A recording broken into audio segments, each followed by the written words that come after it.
नमस्कार दोस्तों, स्वागत है आपका मेरे चैनल पे। दोस्तों, जैसा कि मैंने आपको बताया था कि AMCA जो इंडिया का 5th जनरेशन फाइटर जेट होगा, उसके ऊपर काम चल रहा है और उसके अंदर प्राइवेट सेक्टर को भी इनवाइट किया गया है। और अभी दोस्तों ये बताया जा रहा है कि इसकी डेडलाइन और ज्यादा तेज हो गई है, यानी कि जल्द से जल्द इस फाइटर जेट को बनाया जाएगा और इसी के लिए अब DRDO काम पे लगी हुई है। चलिए दोस्तों शुरू करते हैं और जानते हैं कि क्या प्लान है DRDO का। तो दोस्तों, इंडिया बहुत ही टाइट डेडलाइन रख रहा है अपने नेक्स्ट जनरेशन फाइटर जेट के लिए, स्पेशली AMCA के लिए, और ऐसे एरोनॉटिकल इकोसिस्टम को डेवलप करने की कोशिश कर रहा है प्राइवेट सेक्टर के पार्टिसिपेशन से कि उसके आने वाले डिकेड के अंदर ही 450 नए कॉम्बैट एयरक्राफ्ट का निर्माण हो सके और उसकी जरूरतें पूरी हो सके। और अभी AMCA यानी कि advance multi role combat aircraft के लिए फ्लाई करने के लिए इंटरनल टाइमलाइन 2027 तक रखी गई है और ये एयरफोर्स भी मानती है कि ये बहुत ही टाइट शेड्यूल है और ये पूरी तरह से सपोर्ट करता है उनके प्रोजेक्ट के लिए।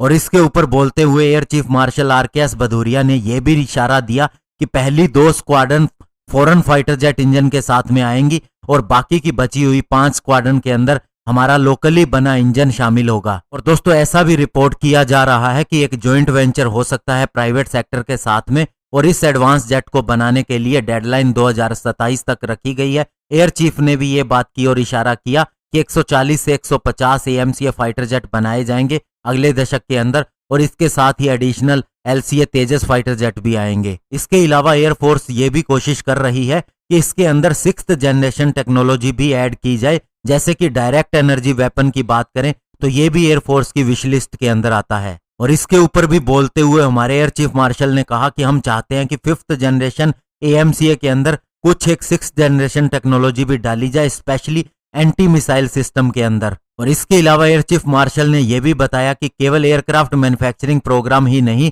हम इसके अलावा और भी हेलीकॉप्टर प्रोग्राम के ऊपर भी जाना चाहते हैं और साथ ही ट्रांसपोर्टर और ट्रेनर एयरक्राफ्ट भी बनाए जाएंगे। और इस तरह से हम चाहते हैं कि पब्लिक प्राइवेट कोलैबोरेशन हो ताकि एक इंडस्ट्रियल इकोसिस्टम बने और ये सारी चीजें इंडिया में ही बनाई जा सके। तो दोस्तों, अभी ये कहा जा रहा है कि इंडिया अब नेक्स्ट जनरेशन के फाइटर जेट को बनाने के लिए प्राइवेट सेक्टर को इन्वॉल्व करके एक जॉइंट वेंचर बनाने की कोशिश कर रहा है, जिसके अंदर 2500 करोड़ रुपए की इन्वेस्टमेंट भी होगी सिलेक्टेड कंपनी के द्वारा और साथ ही इससे एक manufacturing cutting edge aeronautical system बनाने के ऊपर काम किया जाएगा। और अभी इसके ऊपर सबसे ज्यादा काम हिंदुस्तान एरोनॉटिक्स लिमिटेड कर रहा है। वो सारा स्ट्रक्चर बना रहा है, प्लानिंग कर रहा है, कॉस्ट की भी और इसके अलावा किन चीजों की जरूरत पड़ेगी, और फिर उसी हिसाब से प्राइवेट कंपनी को चुना जाएगा। और बाकी इसका डिजाइन रेडी है, बाकी सारी इसकी टेक्नोलॉजी भी रेडी है। तो इस तरह से दोस्तों प्राइवेट कंपनी को इन्वॉल्व करके 2027 तक इसकी पहली फ्लाइंग करवाने की कोशिश की जा रही है, जिससे हम ये भी मान सकते हैं कि 2025 तक इसका प्रोटोटाइप आने की संभावना है। धन्यवाद, जय हिंद।